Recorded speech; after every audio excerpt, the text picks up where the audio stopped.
Hello everybody. So in this video I just wanted randomly to create a nice video about my Soviet SKZL or SKZL like Russians would say fluorescent streetlight that I have in my collection. This thing was made in 1974 and it is one of my favorite, if not the most favorite and most loved Soviet streetlight fixture, because this thing has 3-tube rapid start ballast that doesn't use any sort of external starter.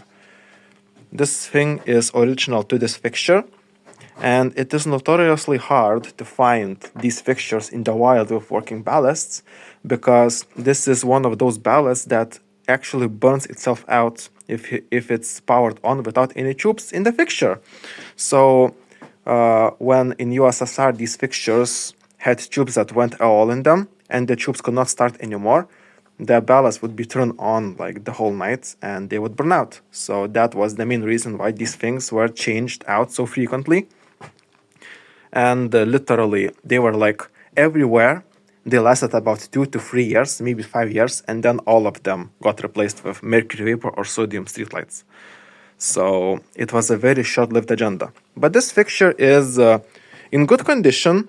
I got it from an abandoned factory territory, and I like it very much. So in this video, I just wanted to play with some tubes and just yap about it. So this is the original ballast. It is super big and super massive and very heavy. It has aluminum windings, but it's not skimmed. I guess what they mean is, even though it's aluminum, it's still wound to spec. Like, it only gets lukewarm to touch during an operation. It doesn't get very hot like Chinese aluminum winding ballasts.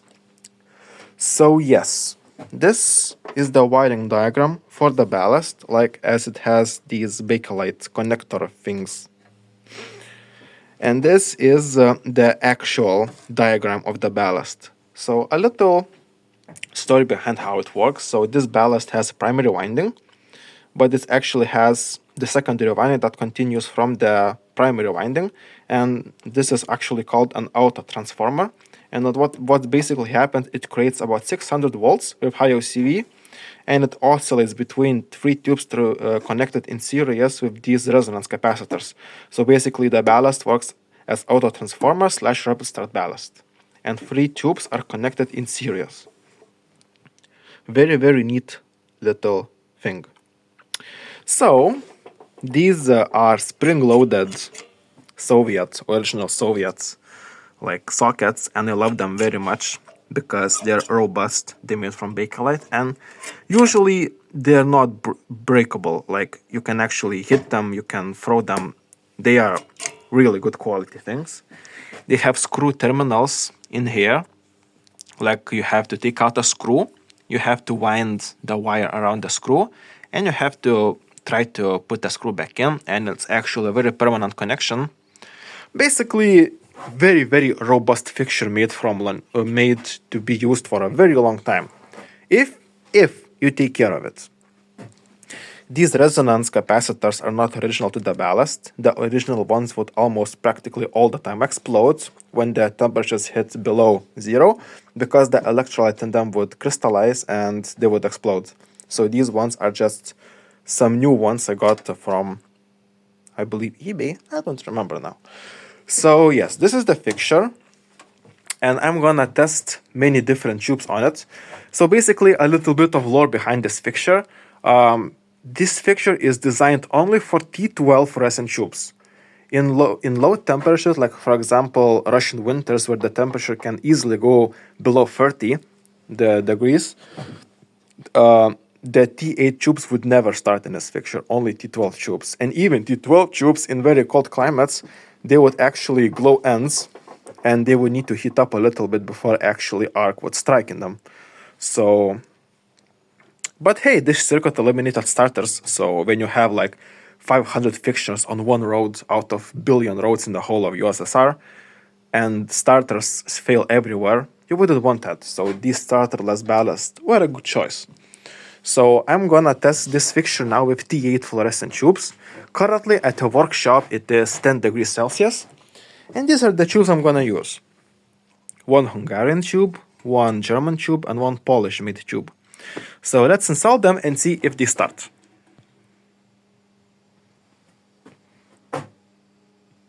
So the tubes are in place, so now let's turn off the big lights and see if they would start. As I presumed, they didn't start. The ends are glowing. Oh, it did strike. So it's basically random chance. When the temperature in the ambient temperature is above 0, there is a high chance that the fluorescent tubes will start, but they will not start like rapid start fixtures, like the gradual brightness increase to full brightness. They would actually randomly just strike. So, and if these capacitors wouldn't be in the circuit, they wouldn't start at all. The tubes are actually quite cold, they are quite dim, but they work.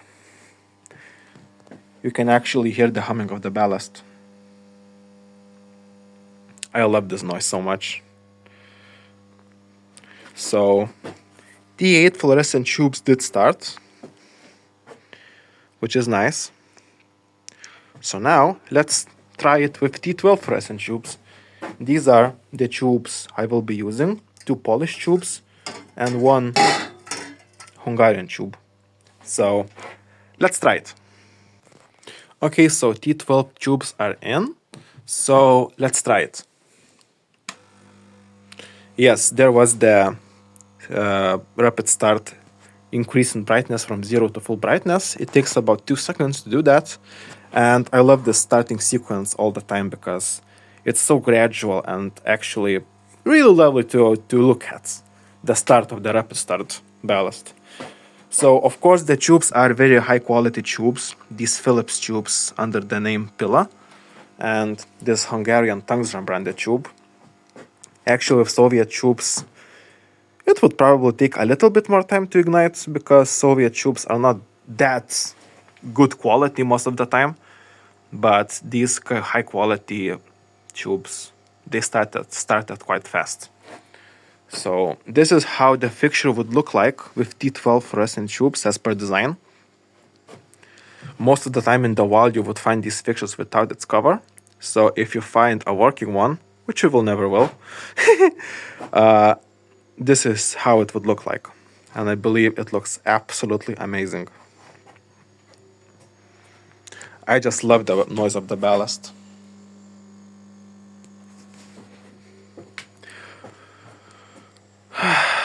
What I wouldn't give to go back in time into the 1970s and just walk around a street lit by these fixtures and just listen to the ballast roar in the night. Okay, let's try some other tubes, just for the hell of it. Okay, so this time I installed 2 of the very special tubes. This is my Sylvania half-coated F40 T12 fluorescent tube. Half of the tube is clear and half is 843 phosphor. And this amazing tube that I love quite much, and I have a few cases of it. So let's power it on and see if it starts. And it did start. God, I love this half-coated fluorescent tube so much. Now this is the combination of tubes that I don't think would exist anywhere else in the world, like Soviet SKZL fluorescent rapid start streetlight, power twist fluorescent tube, a Polish tube, and half-coated special tube that only 20 pieces exist in the wild. Yes, I love this so much. Actually, you can see the continuous cathode heating of the rapid start ballast. The filament is always glowing orange, which I believe only does what only it does is expand the life of the tube, because constant cathode heating means less sputtering, means longer life of the tube. This is such an amazing view, I cannot.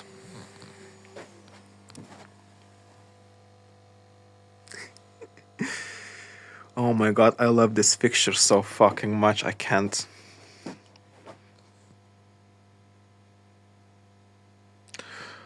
Well then,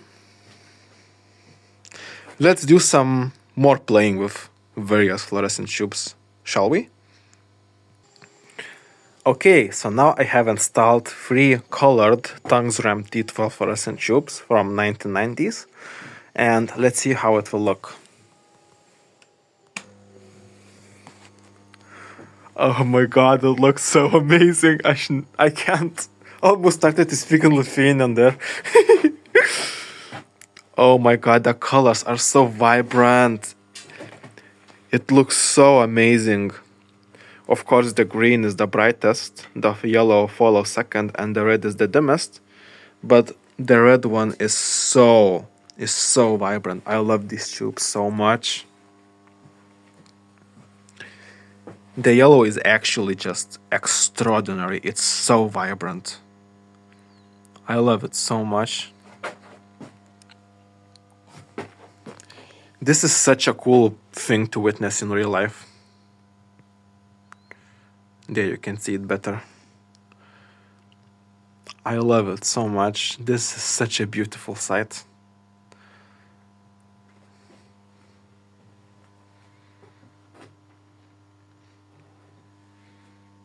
It's amazing.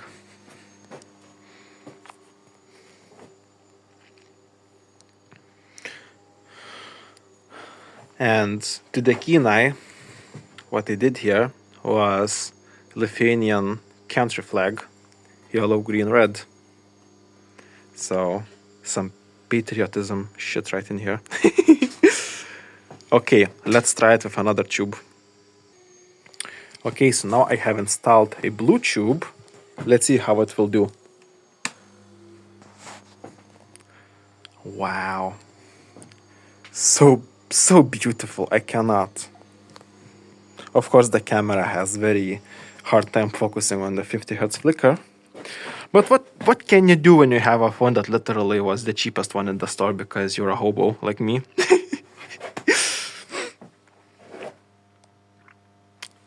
What an amazing sight. I cannot. It's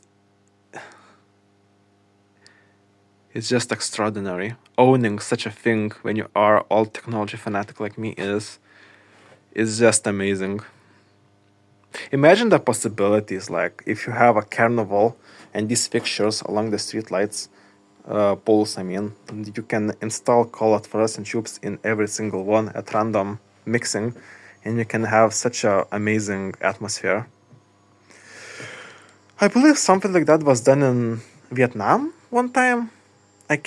Maybe I'm confused, don't remember, but I know in one country there was a carnival, and like the organizers of the carnival decided to install blue fluorescent tubes in the streetlights to accompany the mood.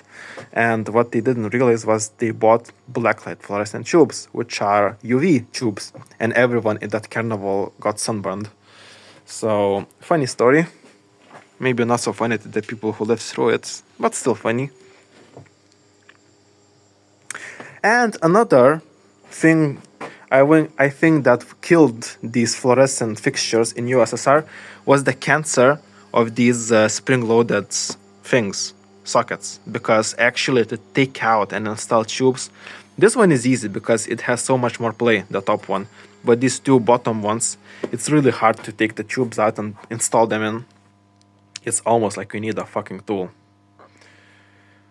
So I believe that was one of the reasons, major reasons, why they discontinued these fixtures so quickly.